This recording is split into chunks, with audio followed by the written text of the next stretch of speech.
Jinwoo didn't choose to grind alone. Every hunter that saw him wrote him off. Too weak for parties, too slow to keep up, too much of a liability to carry. So he went solo. Not because he was strong, but because nobody believed he was worth bringing. And somehow, the hunters who wrote him off created the exact conditions he needed. They just didn't know it. Because every hunter who dismissed him thought they were reading weakness correctly. They weren't reading weakness, they were reading the wrong variable entirely. So if they weren't measuring his strength, what were they really measuring? In this world, strength is supposed to be simple. You get ranked, and that rank tells everyone exactly what you're worth. Strong hunters take the lead, weaker hunters follow, and if you're too weak, you don't get picked at all. Jinwoo wasn't just low ranked, he was the lowest. The kind of hunter people only noticed when something went wrong. Watch the moment before the threat lands. He moves lefts, not away from it, towards the angle that costs him the least damage. That is not luck. He kept surviving, not winning, not dominating, but not dying either. You don't need to be strong if you're surrounded by people who are. So the logic is clean. Stronger hunters scale faster because they share the load, and weaker hunters survive because they hide inside that system. So if the system works, why is the one hunter outside of it the only one who keeps coming back? Because the moment Jinwoo is alone, that system disappears. No shared load, no protection, no margin for error. And that should slow him down. It should break him, because now every mistake costs him something. And every time he survives something he shouldn't, something changes. He doesn't get protected, he gets better. Because when you remove the party, you remove the buffer. That's what was hiding how much Jinwoo was actually capable of absorbing. Strong hunters split the dungeon. They split the risk. They split the experience. But Jinwoo takes all of it. Every item in that dungeon goes to one inventory. Every point of experience registers on one profile. There is no split screen, no percentage allocation, no shared pool. It forced him into a system where nothing was divided.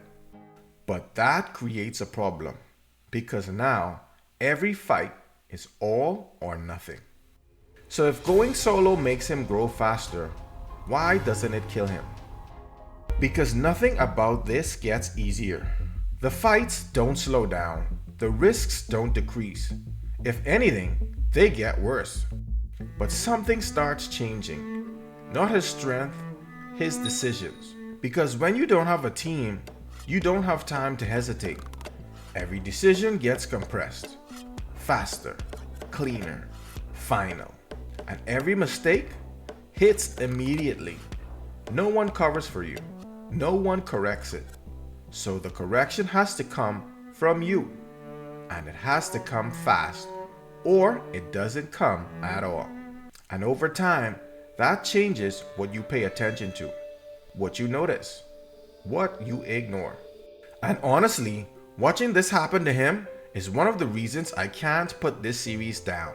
Because the hunters who left him behind didn't just force him to fight alone, they forced him to think alone.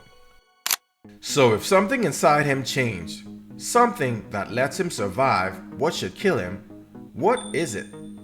It wasn't strength, it wasn't the system, it was this. Jinwoo learned how to make decisions under pressure alone.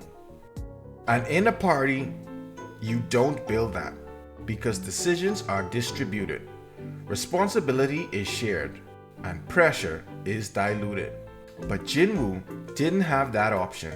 They rejected him, so every decision became his responsibility.